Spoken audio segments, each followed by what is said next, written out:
Everybody keeps talking about whether or not should the Dallas Cowboys sign Dak Prescott. There are all kinds of questions going on. Should they pay him $60 million per year? Will he take the pay cut? Is he worth the money? All kinds of things. But I think people are asking the wrong question. The question is, should Dak Prescott sign with the Dallas Cowboys? Let's talk Cowboys. We're going to talk Vegas. Welcome, Cowboys fans, Cowboy haters alike. Let's talk Cowboys. Everyone keeps talking about the Dak Prescott contract. And I've been listening to this go on ever since the offseason began. And the strange thing to me is that everyone keeps asking whether or not should the Cowboys sign Dak Prescott? Is he worth signing? And all of these different questions. You know, even who should they sign first? Dak Prescott, Micah Parsons, or CeeDee Lamb? I don't think that's the question. I don't think that's the question at all. The question to me, and has always been the question, should Dak Prescott sign with the Dallas Cowboys?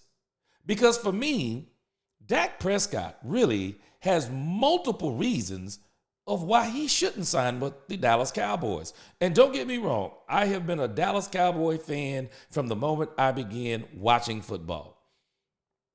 But as I've been watching Dak Prescott, I'm wondering, should he sign with the Dallas Cowboys? Let's think about reasons why Dak Prescott might not want to sign with the Dallas Cowboys. One, it's the ownership. The Dallas Cowboys do not have a conventional or a typical leadership.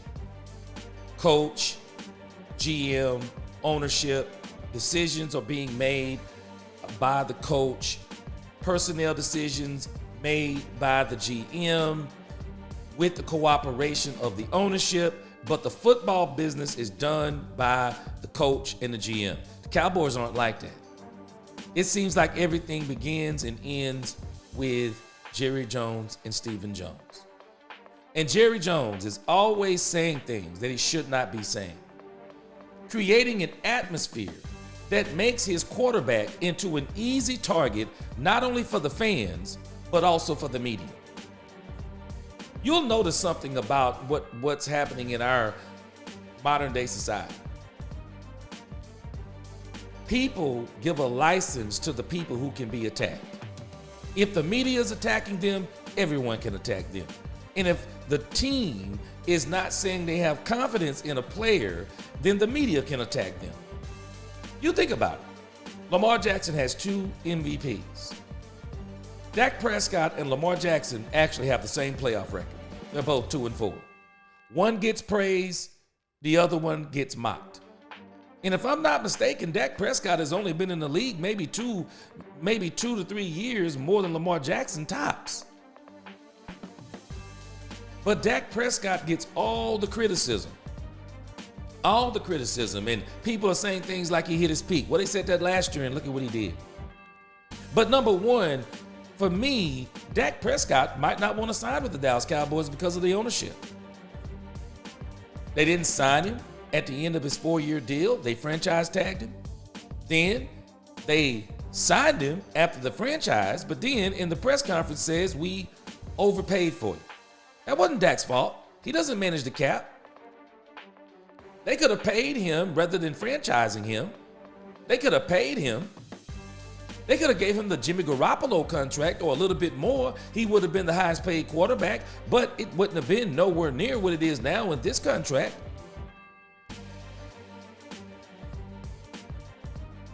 And even now, he comes off of an MVP season, but we're mad because, you know, he's coming off an all-pro season, runner-up in the MVP race. He came off of almost 5,000 yards, 36 touchdown passes, I think, through the air. And then just because the team came out flat against the Green Bay Packers, and we're blaming Dak Prescott, but when in reality, the Green Bay Packers just really had a great game plan. CeeDee Lamb was the only weapon. Everyone else outside of CeeDee Lamb was mediocre. And the ownership always wants Dak Prescott to make up for their shortcomings.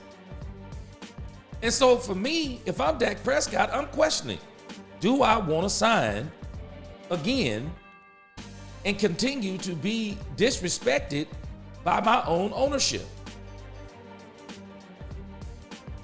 Number two, we're talking about the ownership. Are they really surrounding Dak Prescott with the players that he needs? And you think about it, they've given Dak some pieces, but they don't surround him with the complete pieces like they need to. Let's think about a move that they made that if I'm Dak Prescott, I'm still mad about. So when Dak Prescott had Amari Cooper and CeeDee Lamb, why would Dallas trade Amari Cooper for Cracker Jacks when CeeDee Lamb is about to come into his own last year? Do we not realize what the Dallas Cowboys looked like with the CeeDee Lamb of last year, and we saw what Amari Cooper did last year? Could we imagine CeeDee Lamb prime now, Amari Cooper continues to be prime, both of them on the same team? Last year even. That's a whole different team in the playoffs. There's no way that Green Bay beats that same team last year with Amari Cooper. Okay, you're going to double Amari Cooper. Now we're going to hit you with CeeDee Lamb prime. You're going to double CeeDee Lamb. Now we're going to hit you with Amari Cooper. And Dak Prescott had a level of comfort with Amari Cooper that was insane. But we got an ownership, got in their feelings, traded Amari Cooper away from Cracker Jacks for Cracker Jacks, and he's making them look stupid. Number two, if I'm Dak Prescott again, you think about what they did last year. I'm just thinking about the team from just last year. Why would you franchise tag Tony Pollard? Why? There were other backs available that you could have got. It was big talk last year. The Cowboys could have traded for Derrick Henry. And I believe that Tennessee would have traded Derrick Henry. They would have traded Derrick Henry. We're talking about front office moves just last year.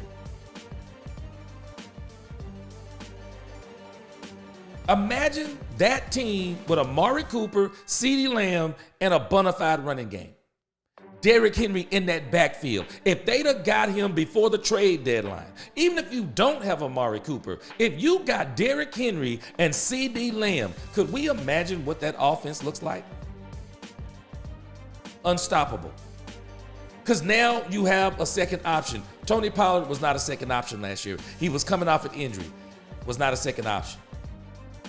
If I'm Dak Prescott, let's look at ownership moves, GM quote-unquote moves, that would make me apprehensive again about signing with the Cowboys.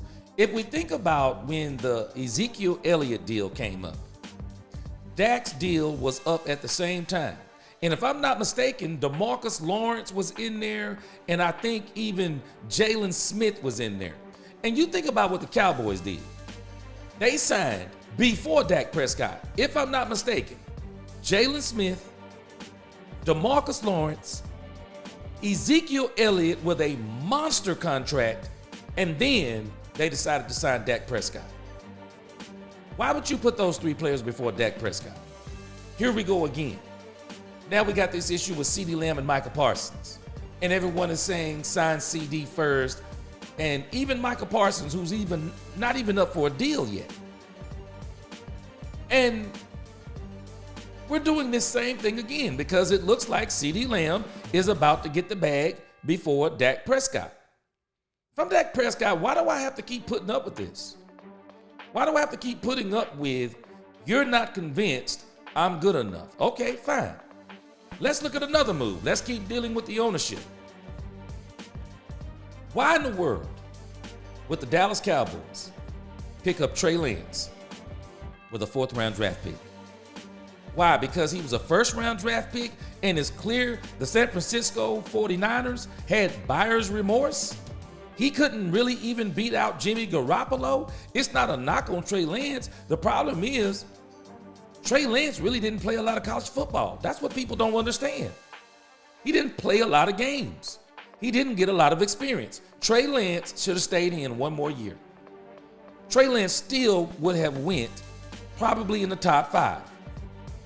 And probably still goes in a good situation. But I understand it.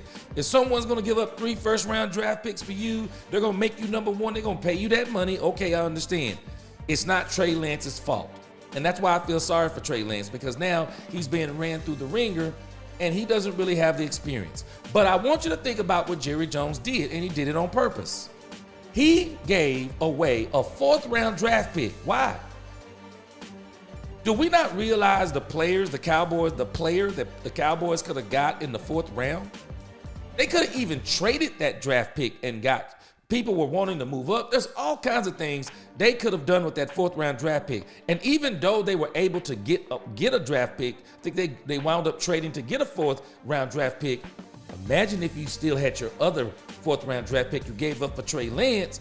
That doesn't look like it's going to pan out. Why would the Cowboys do that? Mac Jones was given up for a late-round draft pick. He was a first-round draft pick.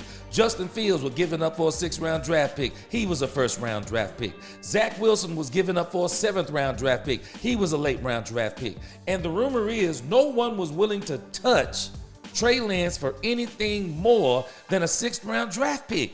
And the Cowboys gave up a 4th. I can tell you why they gave up a 4th: for leverage against Dak Prescott. And isn't it funny? After one preseason game, the leverage seems to have dissipated. People are watching training camp and they're saying, no, Trey Lance ain't ready. And Cam Newton, I respect Cam Newton, but he said he think they can do what they did with Dak with Trey Lance, even though he doesn't think Trey Lance is better than Dak Prescott, but he's looking at the talent. Stop it, Cam. Trey Lance ain't you. We don't know, and we don't know necessarily what he got here and here, but from all indications, Trey Lance still needs some time to develop. And if you want to win now, Trey Lance is not your man. Trey Lance is not your man. Trey Lance is going to have to continue to grind it out, be a backup. He hadn't even beat out Cooper Rush. He's more physically talented than Cooper Rush. He hasn't even beat out Cooper Rush. But I'm saying, if I'm Dak Prescott, I know Jerry did that on purpose. I know he did it on purpose because he wanted Trey Lance to be the future, and he wants to use Trey Lance against me for leverage, because guess what? The Cowboys have no leverage when it comes to Dak Prescott. Absolutely none. He's going to walk away scot-free for a compensatory pick. And by the way, he's going to hit you for $90+ million on the way out the door. 50 this year, 40 next year. And I think that may be divided, depending upon how they did it, over 2 more years. But no matter what, he's hitting you for $90 million out the door, and you don't get to trade, you don't get to control anything that he does. That leads me to my 3rd point.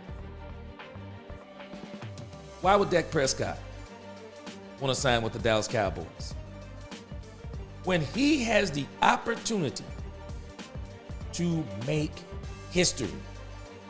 People don't understand. They think this is about the money. Dak Prescott making history is not about the money to me. And I question whether or not it's even about the money for Dak Prescott. Dak Prescott has the opportunity to wait and see, and let me back up. Why will he make history? There has never been a quarterback in his literal prime. Dak Prescott is going to be 31, coming off of an amazing season. MVP caliber, and I still say he should have got the MVP. Got an opportunity in his prime not to get the money. Let's stop talking about the money. Dak Prescott has the opportunity in his prime to go to a team that literally may be a contender. And I'm talking about a serious contender. People keep saying, well, there may not be a lot of teams out there next year that the Dallas Cowboys, that Dak Prescott may be able to go to next year that may want him. Are you crazy? A quarterback like Dak Prescott with the right coaching staff, he can change their entire trajectory and take that team to the Super Bowl because they'll have the cap space. They'll know how to manage the cap space. They'll be willing to put the players around him. They'll be able to put the coach in front of him. They'll be able to make moves that the Cowboys are not willing to do and they won't do around him to win. Dak Prescott is in the catbird seat, as Shannon Sharpe said. Dak Prescott, this is a chance of a lifetime if he wants to take it. You think about it. People keep talking about the New York Giants. Ain't nobody worried about the New York Giants. Oh, the Las Vegas Raiders. Wait, hold on a second. Who knows what team out there that may have the players, have the cap space that may be willing to say, no, we're going to let go of our quarterback, and he's good. We're willing to cut him to get Dak Prescott. Who knows? Who knows what situations may arise? But we know Dak's going to have some suitors. Dak will have some suitors, but he has the opportunity. People keep saying he's going to be the first $60 million a year quarterback, but I don't think that's the issue. Dak is going to be paid $50 million plus regardless. But he has the opportunity. Who knows what might happen, whether it be injury or someone willing to take a risk. They may just say, we'll give up our quarterback. We'll give up our own quarterback for Dak Prescott. We'll give him up. Who knows? And when you think about the cap space that some of these teams may have, the Raiders may be a good spot. They got the cap space. They can bring in players. Who knows who might be willing to bring in Dak Prescott? And if I'm Dak Prescott, that's the thing that's weighing the heaviest on me. Do I want to keep going through the same thing with the Joneses? Do I want to keep going through the same thing? Do I want to keep going through the disrespect? Do I want the scrutiny that comes along with being the Cowboys, who have not won absolutely nothing in 28 years, acting like Dak Prescott is the reason they haven't won a Super Bowl? Didn't win a Super Bowl with Tony Romo. Didn't win a Super Bowl between Troy Aikman and Tony Romo. And don't get me started on Troy Aikman. I think I'm going to do a story on Troy Aikman. Troy Aikman was a great quarterback, but make no mistake about it. They did not put the team on the shoulders of Troy Aikman. No, I'm sorry. I hate to break anyone's heart who don't understand the 90s Cowboys. They had a super team. They had one of the best lines arguably ever to play the game. They had a top-tier wide receiver with complementary receivers. And let's not forget, they have, you can argue if you want to, but they have the number one running back in the game in history. Let's look at the two quarterbacks that won a Super Bowl. Roger Staubach, Troy Aikman for the Dallas Cowboys. You know what they had in common? Running games. Running games. Don't give me Tony Pollard. Don't tell me about DeMarco Murray. I'm talking about Hall of Fame game-changing running backs. Tony Dorsett was a game changer. Until Derrick Henry, Tony Dorsett held the record for the longest run by a running back from scrimmage. I was watching it that night when he ran for 99 yards. Guess what Troy Aikman had? Hall of Fame running back, Emmitt Smith. Wasn't the fastest, wasn't the biggest, but he was a beast. And he had a beast of an offensive line in front of him. And make no mistake about it, the Cowboys had impressive defense. Roger and Troy both won in eras where there was no salary cap. No salary cap. Troy Aikman was surrounded by Hall of Famers. Charles Haley, Deion Sanders, Charles Woodson should be in the Hall of Fame. I'm telling you, this man was surrounded by Hall of Famers. Roger Staubach, Hall of Famers. You can tell me anything you want to about Tony Romo, but they didn't have Hall of Famers around them at the level of those two quarterbacks. Dak Prescott didn't have the level of players around him like Troy Aikman and Roger Staubach. So if I'm Dak Prescott, question is not if the Cowboys are going to sign me. If I'm Dak Prescott, question is, am I going to sign with you? And everyone's talking and flapping their gums and talking about what the Cowboys should do. Will they do it? I don't think this has ever been about the Cowboys signing Dak. This has always been about Dak signing with them.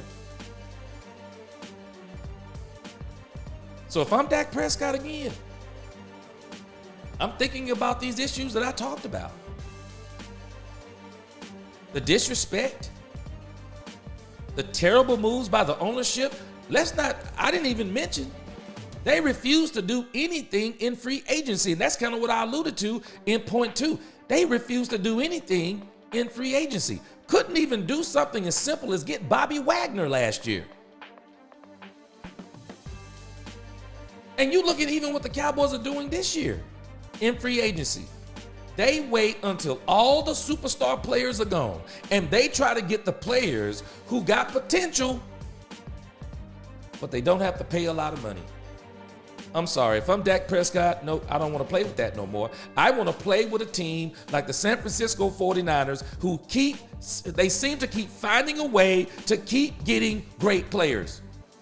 How are they managing the salary cap? How did they give up 3 first-round draft picks for Trey Lance? He didn't even play for them, and they made it to the Super Bowl twice. How in the world? And we know that their coach is a master play caller. They've been doing great things personnel-wise, too. And probably about to pull a rabbit. Look, they got Christian McCaffrey. They're probably about to pull a rabbit out of the hat with Ayuk. He keep playing, they'll trade him. And they'll get great players in the place of him. Look at the Philadelphia Eagles. They were able to sign Jalen Hurts and still sign A.J. Brown. Still signed Devontae Smith. Still got players around them. Did great in the draft. Dak Prescott, I got to ask myself, do I want to keep going through this with the Joneses? And people keep saying, well, it's something about being the Cowboys quarterback. You can be this and that after football. Who says he wants to be a broadcaster? Dak will make enough money on his next contract. You won't have to do anything else after football. And I'm sure he's invested his money. He'll still be very marketable because he's played at a high level. And he just seems to be an all-around good guy. So he's still going to be marketable whether he's with the Cowboys or not. These are just the facts. Should Dak Prescott sign the Dallas Cowboys? But the fact remains, but these are just the facts. And I think Dak Prescott has a question for the ages. Does he still want to play